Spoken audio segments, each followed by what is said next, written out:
और इस वक्त बड़ी खबर आ रही है राम रहीम से जुड़ी हुई। एक बार फिर से जेल से बाहर आ गया है राम रहीम।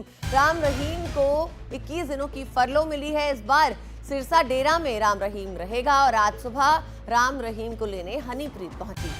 दिल्ली चुनाव से पहले 30 दिन की पैरोल मिली थी। 13वीं बार राम रहीम अब बाहर आया है और अब वो डेरा सिरसा में रहने वाले हैं। राम रहीम को 21 दिन की फरलो मिली है और ये 13वीं बार है जब राम रहीम जेल से बाहर आए हैं। कहा जा रहा है कि वो सिरसा डेरा में रहेंगे और आज सुबह हनीप्रीत राम रहीम को लेने के लिए जेल के बाहर पहुंची। एक बार फिर से जेल के बाहर राम रहीम आ गए हैं। 13वीं बार उन्हें ये जमानत मिली है। फरलो के तौर पर उन्हें बाहर लाया गया है और कहा जा रहा है कि वो सिरसा डेरा में रहेंगे।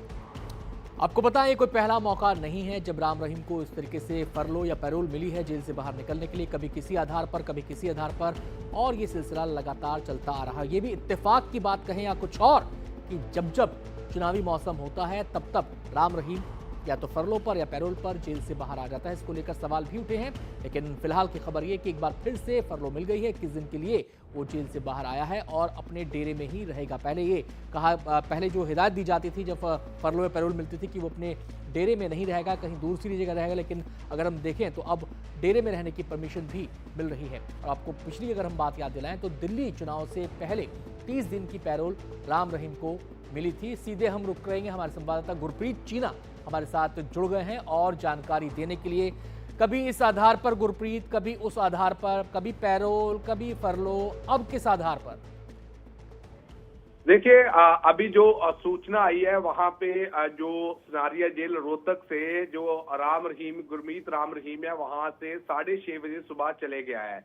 किस बेस पे ये फरलो दी है, क्या कारण है, इस पे अभी सरकार की तरफ से कोई भी प्रतिक्रिया नहीं आई। लेकिन लगातार इस बार जो डेवलपमेंट देखने को मिली है, जो सिरसा डेरा में गुरमीत राम रहीम वहां पे ही स्टे करेंगे, क्योंकि पहले हम देख रहे हैं कि लगातार लॉ एंड ऑर्डर की सिचुएशन को लेके हमेशा उत्तर प्रदेश के बागपत में भेजा जाता था। लेकिन पिछली बार जब दिल्ली इलेक्शन चले थे उस समय कुछ समय के लिए ये सिरसा डेरे में रहे, लेकिन इस बार भी जो फरलो मिली है उसमें बिल्कुल क्लियर है कि डेरा जो सच्चा सौदा सिरसा में है वहां रहेंगे। तो कुल मिला के सरकार को प्रतिक्रिया देनी पड़ेगी कि क्या कारण था, किस बेस पे ये फरलो मिली है। लेकिन मल्टीपल टाइम ऐसा रिलीफ गुरमीत राम रहीम को दिया जा रहा है। तो क्या इसे इत्तेफाक कहें या फिर एक प्लानिंग के तौर पर उन्हें चुनावों के आसपास जो है फरलो या जो कह सकते हैं पैरोल मिलता है?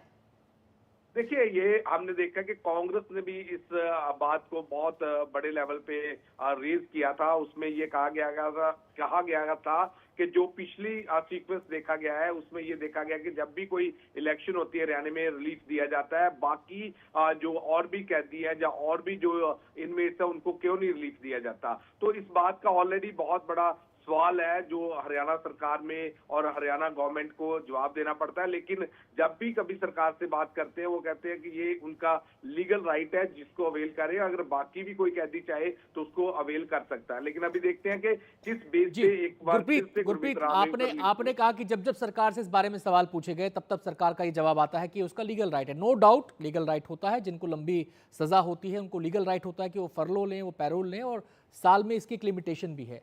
लेकिन दर्शक ये भी जानना चाहेंगे कि वो नियम कहता क्या है, कितनी बार मिल सकती है, कितने दिन के लिए मिल सकती है, किस आधार पर मिल सकती है? देखो, अगर इस बात की करें तो पहले जो जेल मैनुअल था उसको जब मनोहर लाल खट्टर यहाँ के मुख्यमंत्री थे उनको अमेंड भी किया गया था। हर बार वो ये कहते हैं कि इनको 120 दिन जहाँ जो भी इनकी एप्लीकेशन होती है उस पे जो जेल सुपरिटेंडेंट है उस पे कॉल ले सकता है। तो कुल मिला के अगर देखा जाए तो गुरमीत राम रहीम को बार बार रिलीफ देना एक बहुत बड़ा मुद्दा है। लेकिन इस मुद्दे को ऑलरेडी बहुत बार उछाल चुके हैं कांग्रेस पार्टी, ऑपोजिशन पार्टी। लेकिन कुल मिला के सरकार का एक ही आंसर होता है कि जो भी हमने किया है वो जेल सुपरिटेंडेंट का प्रेरोगेटिव है और उसकी जो प्रतिक्रिया उसके बेस पे ये जो रिलीफ है गुरमीत राम रहीम को दिया जा रहा है। शुक्रिया गुरप्रीत आपका इस पूरी जानकारी के लिए, बहुत बहुत शुक्रिया आपका।